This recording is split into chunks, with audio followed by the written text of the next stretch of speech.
After over 2 weeks of waiting, Kendrick Lamar has finally done what we have all been waiting to see as he dropped his Drake diss track Euphoria, and with this song having some of the craziest expectations for a diss track ever. Despite what seemed like an impossible amount of hype to live up to, Kendrick released a 6-minute cut that isn't just one of the craziest diss tracks in recent memory, but really ever. So when it comes to Euphoria, after 2 diss tracks and non-stop trolling from Drake where he was taunting Kendrick saying that he was scared to respond and had absolutely nothing to say back to him, I think it's safe to say that that was clearly a sheer and utter lie, because with this record, Kendrick didn't just have something to say to Drake, but he had multiple beat switches worth of material to dig in on him with, and where before this, all Kendrick and Drake were doing was jabbing each other harder than they ever have. Here, Kendrick really did some damage that is definitely gonna leave a stain on Drake for a very long time. Now, before we can even dive into what Kendrick actually did on this track, to understand the weight of this performance,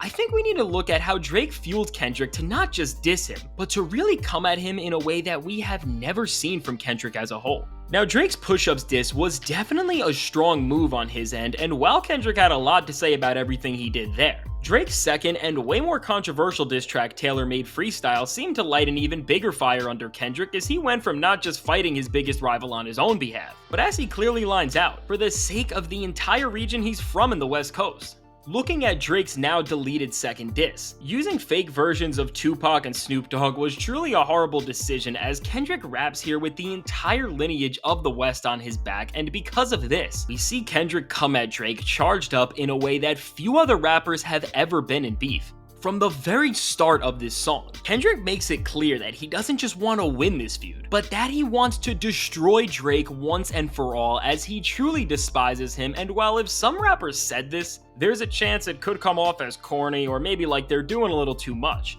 Between the one-of-a-kind demeanor and aura that possesses Kendrick throughout the track, to the way he expresses his disdain for Drake, this all doesn't just make the moment stronger, but it allows Kendrick's disses to hit with more weight than anything else that the genre has seen in ages. So when it comes to the actual punches that Kendrick throws at Drake, from start to finish, he doesn't let up for 6 minutes straight, as with almost each bar he spits, he throws more and more dirt on Drake and just finds more ways to humiliate him. From talking about how Drake is lost in his career, to making fun of his tough guy personality, to pretty much calling him a vulture, Kendrick sets the stage for this entire track by acknowledging that Drake may be as successful as ever commercially, but overall, when you look beyond all the numbers, he is a lost man, and from here, each dig Kendrick takes just gets way more insane, as he doesn't just flip everything Drake dissed him about on his head, but he reveals to us some insane stuff that only makes the OVO rapper look even worse. Where for the past few weeks, everyone has been running around saying that Drake is the victim in this situation and that the entire industry has teamed up to destroy him. Kendrick destroys this narrative once and for all by flipping the line from push-ups about this beef being a 20v1 by saying ain't 20v1, it's 1v20 if I gotta smack people that right with you. And with this, it's really the most insane way you could have thrown this bar right back at Drake, and beyond this, Kendrick continues to go in as he brings up how pathetic it was for Drake to use fake versions of Pac and Snoop in this beef by not just defending Pac's legacy and sticking up for his honor, but by also belittling Drake again with the line, "Am I battling Ghost or AI?" which is again another super effective way to just clown Drake's whole plan in this feud and call him out for the questionable way he made that second diss track as a whole. Now, other than moments like these that show that Kendrick Lamar studied Drake's responses and found ways to shut all of his attacks down, Kendrick revealed some truly mind-boggling things about Drake, such as that he sent a cease and desist letter for Like That, which is just absurd for Drake to do, and only adds further validity to why Rick Ross dissed him as well, as it shows that trying to shut down people's music with the power of the law is a recurring pattern for him, and when you think Drake couldn't look any worse. Kendrick reveals that Drake reached out to him for a feature, and while there is no time indicated on when this was and what the song was itself, with rumors earlier this year floating around that Kendrick may have been asked to be on First Person Shooter with J. Cole and Drake, and that when he declined, instead of fully embracing Kendrick's greatness, they threw some small subliminals his way to exclude him from the top 2 of the big 3. This only confirms that theory, and on Drake's end, to attempt to belittle somebody who you were trying to get on your album not just a year ago, it only makes him look even worse. Now, going beyond digging up dirt and attacking Drake as both an artist and a brand, Kendrick doesn't stop here as he comes at him personally as well, and after Drake brought up Kendrick's wife on push-ups. It's only fair game that Kendrick attacks him in this lane, and after Drake tried to push the narrative that Kendrick was scared and was hunting for things to diss him about for the past few weeks, Kendrick was able to get two birds with one stone as he settled the score about all of this narrative by not just dissing Drake but embarrassing him, as he says, "Y'all think all my life is rap. I got a son to raise, but I can see you know nothing about that," which I don't even need to explain why that's crazy, but for Kendrick to say all of this, it shows that he is fed up with Drake in a way that we have never seen before, and with everything that Drake has done since this feud has blown up in full force. With the energy Kendrick brings, it seems like everything that Drake has done has only made him more livid, and one of the reasons that has contributed to this diss song being as lethal as it could be is the fact that Drake just may be straight up lying about some of the things he dissed Kendrick about, such as the whole thing Drake said about his record deal being horrible, because Kendrick claps back at this, not just defending himself,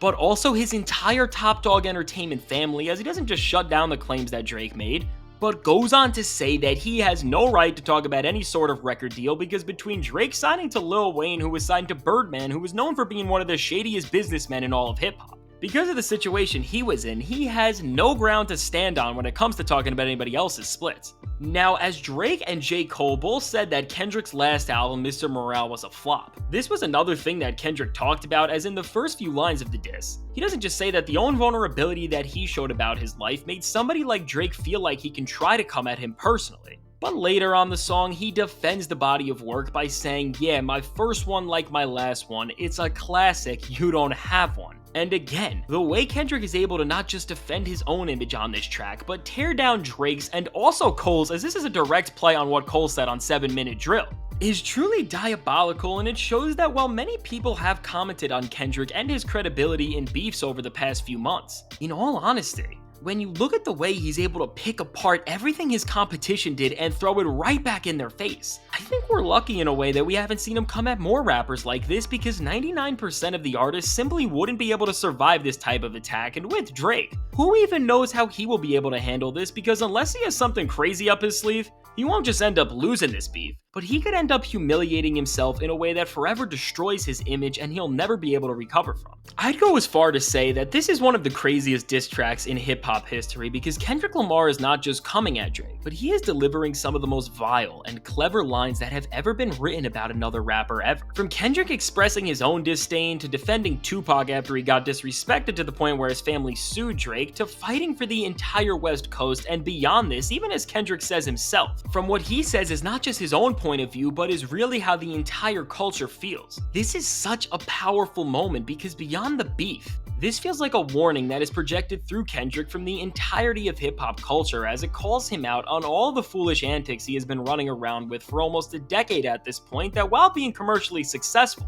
overall have hurt the state of artistry in hip-hop and have devalued so much of what the culture once held sacred. When you realize that some of Kendrick's bars on this track are intentionally echoing the exact words that DMX said in an interview years ago about Drake, or that Kendrick dropped the track at 8:24 a.m. on the West Coast as a way of clapping back at Drake's subliminal diss on Scary Hours 3, where he said that Kendrick is not Kobe Bryant to hip-hop. The more you dive into this track and look at all of its details, it feels weird to say, but I don't think that there's ever been a diss that is this poetic. As Kendrick effectively attacked Drake as a rapper, brand, and a man, I really don't know what Drake can even do to get another point on the board in this feud, so with all that said, I think it's safe to say that Kendrick Lamar has just made a power play in rap like few ever had, and at this point, depending on how this track dictates Drake's next move, it won't just give Kendrick the clear-cut win, but it will damage Drake's image forever. So let me know, what do you think about Euphoria? I can't wait to hear what you have to say, and as there was so much to dissect on this track, let me know what your favorite part was and if there are any other key moments that I missed. Thank you for watching, and if you want to see how many classic albums Kendrick Lamar has over Drake, check out the suggested video.